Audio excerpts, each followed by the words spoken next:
Greetings, this is Bloodrill and welcome back to Let's Play Shadowrun Dragonfall Director's Cut. Alrighty, let's do this. I'm not giving you the lancer. That would be useless for you. Let's do this. The weathered edifice of Fazerstelle, I have no idea how to pronounce this, looms above you, dark and sinister in the chill night air. Despite the horrifying stories that Glory told you about this place, something about it feels strangely comforting. In the back of your mind, insidious voices whisper that you could stay here forever. Do you feel it? The lure of this place? When I was a kid, when I was whole, the pull was irresistible. Yes, I can feel it. It's almost pleasant. It's meant to be. That's how it gets to you. It worms its way inside you, changes you, and you don't even realize what's happening. She looks at you and her eyes are dark.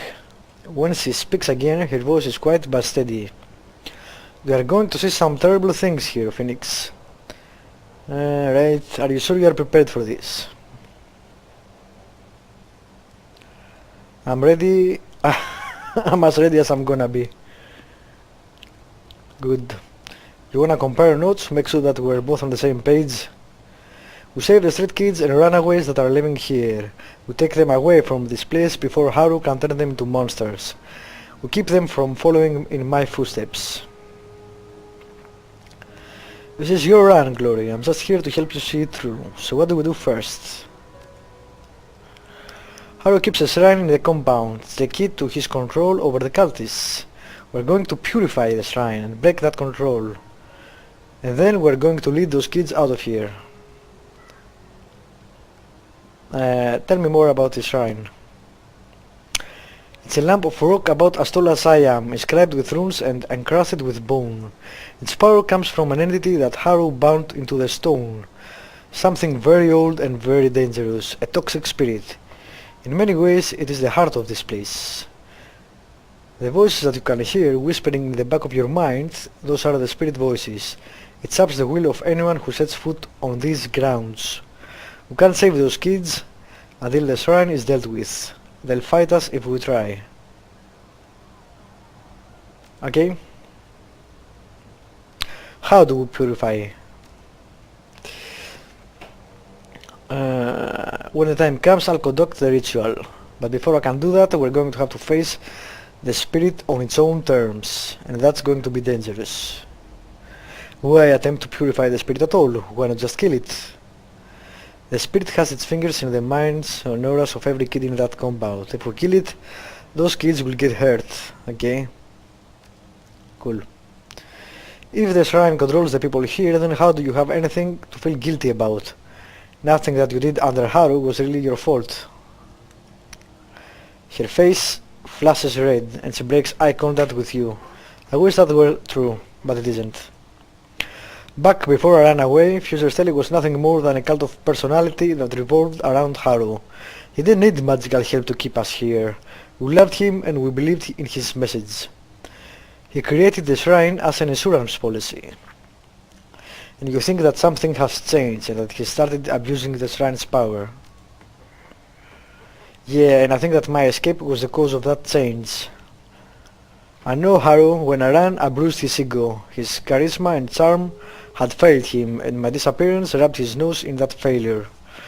He wouldn't be willing to sense something like that happening again. Okay. So the cultists here, they're like puppets. The shrine controls them. Not exactly, it's more insidious than that. Think of the shrine's influence as a drug. It lowers your inhibitions, makes you compliant. If you were to stay here for a couple of days, you'd fall in love with this place and you wouldn't even know why. Cool. Let's do this. After we save.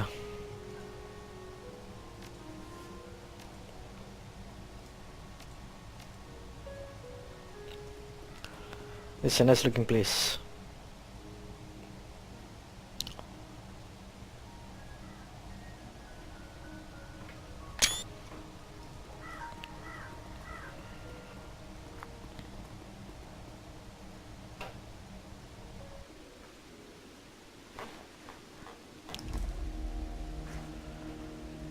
Let's zoom in a bit.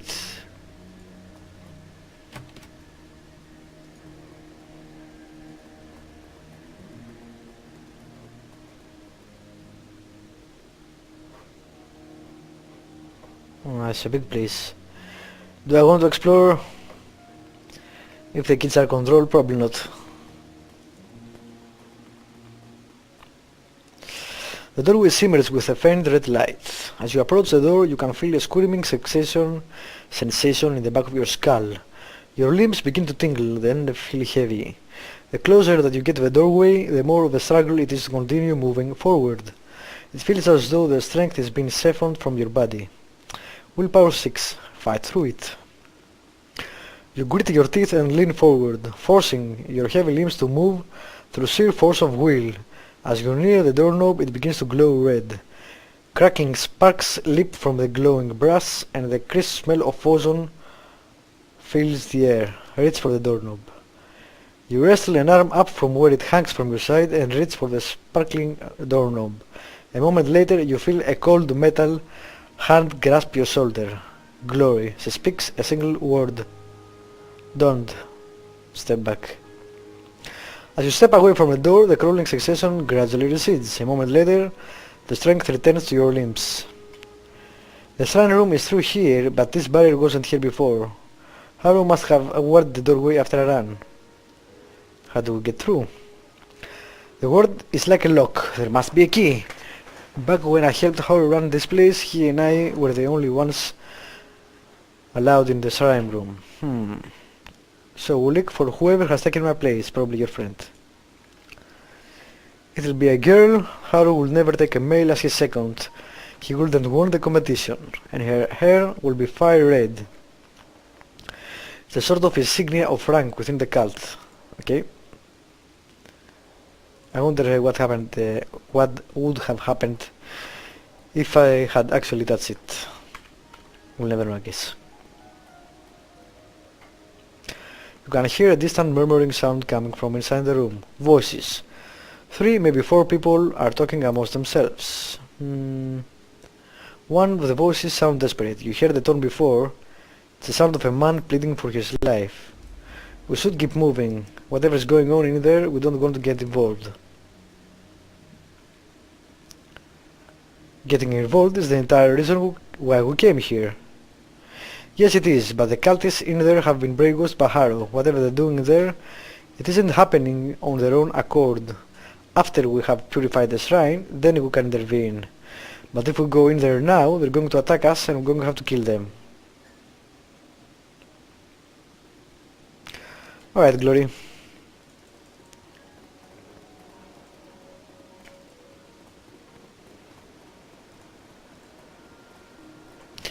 I'm trusting she actually knows what to do in this place. You hear voices, you can't make out the words, rough laughter, yeah. Those voices belong to Haru's acolytes. They'll have some magical training and they're like hurting people. You open that door and we're going to have a fight on our hands.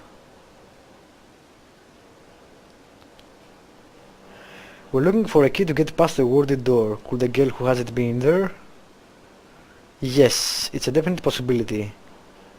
When I was in Haru's second, I practically lived in that room. What is it, a dorm, a lounge or something? Her mouth tightens. Yes, you could call it that, a special place for Haru's inner circle. The acolytes and the bait girls and Haru's wives. Martha and I used to spend a lot of time in there. Alright, maybe. Let's be sure first. Check out the other doors.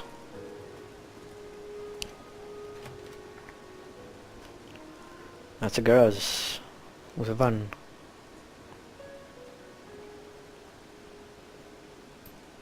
I remember cruising the back alleys of Tumbigen looking for kids in need of help. Yeah, the bait girls, Martha and the others like her, would offer them money or food or drugs or sex, whatever it took to get them in the van. I remember so many nights like that. I remember how much I used to enjoy it.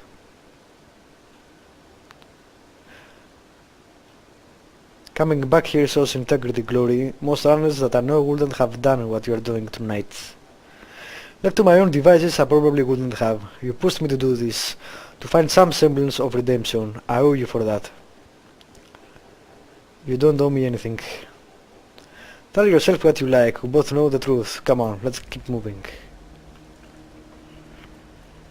Alright.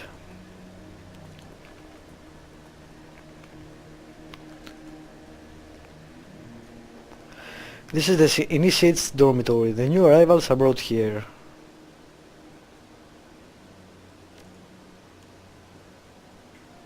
Wait, listen. Movement in the other room. You strain your ears to listen. Soft voices from inside the room come drifting out a nearby vent. You hear a woman's voice. The sound is crisp and smooth and sweet, and it instantly puts you at ease. Calm now, dear. It's probably nothing. No need to worry yourself. We're so far off the beaten track, we don't get a lot of visitors. Out of the corner of your eye, you can see Glory's back stiffen. She flinches as though she's being stung. Another voice, high-pitched and pleading. An adolescent boy. But what if it is someone? What if the bad people have found us? What if they followed me here and they come to... Well then, we'll send them away. You are perfectly safe here. You have to believe that. Don't worry, dear heart. Haru won't let anyone hurt you. Not here, in this place. Not ever again. You hear another boy's voice. This one is deeper. Are you certain, Martha? Positive. Be calm, all of you. As long as you're here with us, nothing bad will ever happen to you. Is that your Martha, Glory? Not mine, Haru's. But yes. What are you going to do? If she's still here, she'll be Haru's number one. My old position. He had his way with all of us. But he was always sweet on Martha. That means he'll have a key to his shrine room. In that case, we're going to have to find a way to get it away from here. Yes, but not here and not now. Those kids in there, they all die for her. They already love her. That's what she does. We can't risk confronting her in that room. If the situation turns ugly, any one of those kids will happily eat a bullet for her. Alright, we'll wait until Martha leaves and follow her. Hush now, boys, and get some rest. You've got a big day tomorrow. The biggest day of your lives. You get to meet Haru. I promise you. After you speak with him, you'll see the whole world in a different way. A better way. Alright, Martha, have a good night. You too, dear heart, all of you. The coast is clear. Who can handle the initiates? They're just a bunch of scared kids. Without Martha there to egg them on, they won't try anything. Okay.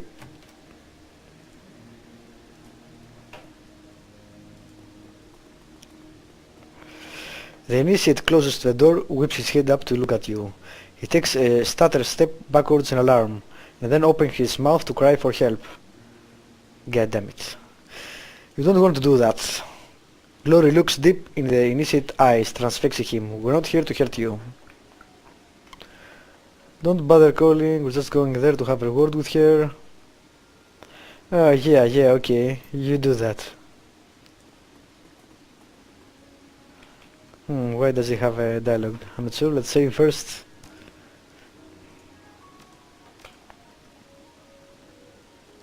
And then see.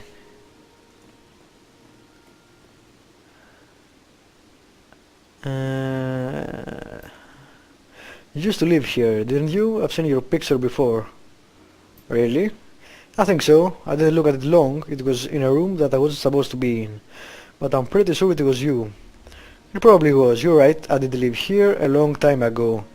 I was like you back then. A scared kid, brought here by Martha for a chance at a new life. I like Martha. She's so nice. I always feel safe when I'm with her. Most adults aren't like that. They either don't notice you, or they do for the wrong reasons. But Martha, she cares about us. Can I ask you a question? Sure. Well, I overheard Martha talking with Mr. Haru yesterday. I think that they were talking about our meeting with him, the one that Martha was just telling us about, where we'll learn to see the world in a different way. Well, I couldn't really hear the whole conversation, it was all muffled. But what I could hear was kind of weird. Mr. Haru said some stuff about a shrine, and then it sounded like he changed the subject. Because he started talking about dinner, something about chopping up meat.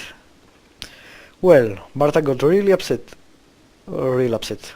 Said they are too new, they're not ready, make the older ones do it, stuff like that. But then Mr. Haru said some other things, and then she calmed down again. When she left, she was smiling. And so, I was just wondering, do you know what they were talking about? I want to make sure that Martha is okay.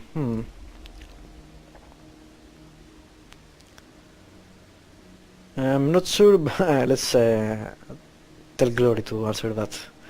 Could be any number of things. I wouldn't worry about it, sweetie. We'll make sure that Martha is okay. Alright, but don't tell her I told you. Please? Don't worry, we won't. As you pass by her on the way, Glory shoots you a sidelong glance. I don't know for certain what Haru has planned for those kids, but I know one thing. Whatever it is, we aren't going to let it happen. Of course. Let's do this. Martha is just on the other door, of the other side of this door. However this goes, we're going to have to move quickly afterward. If she dies, Haru will know it, and I don't trust her to keep her mouth shut if she leaves. So we take the key to the shrine room, break through the ward, and confront the spirit. Yes. This is a good idea actually. Let's finish with these rooms, and then we'll do that.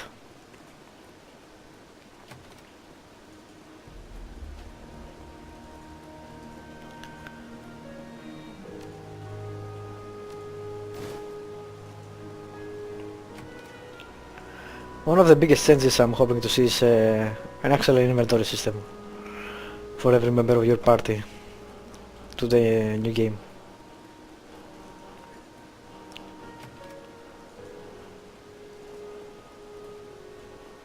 This is a really nice place, really different from most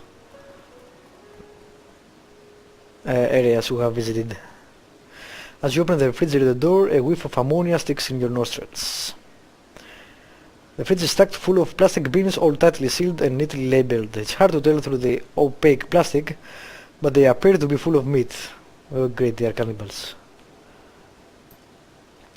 The first thing that hits you is the smell. The meat in here is beyond rancid. White mold frosts the sides of the bin, and it's all that you can do to keep from gagging. As you rush to put the lid back on, you recognize a familiar shape in the rotten meat. A mangled human hand. Is that what I think it is? Ritual supplies. The adversary prefers them aged. Haru teaches all of the initiates how to do it. How to harvest the meat, how to store it, how to label it.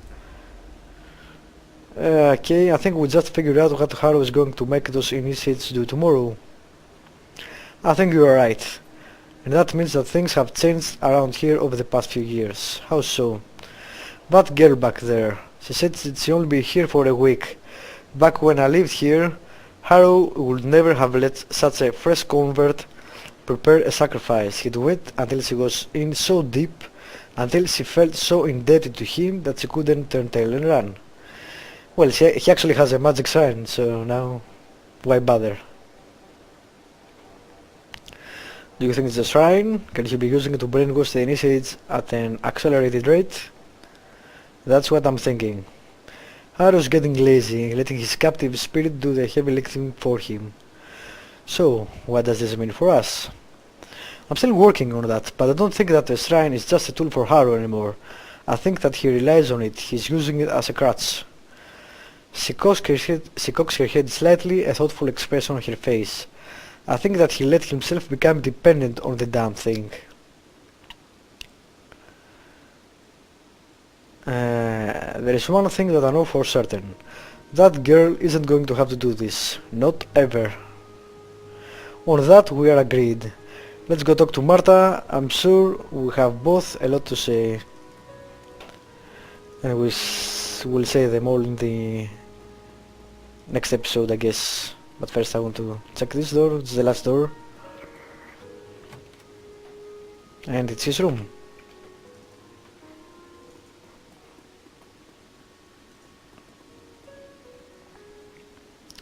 Yeah, unfortunately I don't actually have dagger with me. An ostensibly large tome sits cradled in this pedestal. The paper is robust and fibrous, and the binding has been expertly stitched. A steel plate running around the book's spine anchors it to the pedestal. Glory stares down at it, frowning. Haru's manifesto. Looks like he's expanded over the last few years, at least twice as thick. Maybe there is something in there that we can use. I wouldn't want to hang around here long enough to find out. This is Haru's personal library. He used to experiment in here. There were dangerous things in here, Phoenix. 6 things, okay.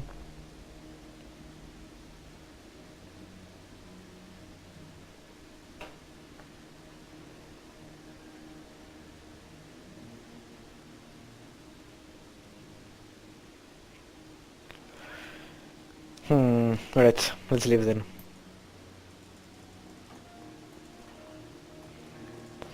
Let's go talk to Marta in the next episode. That is, thank you for watching, subscribe, like, leave a comment if you want to, and I will see you next time.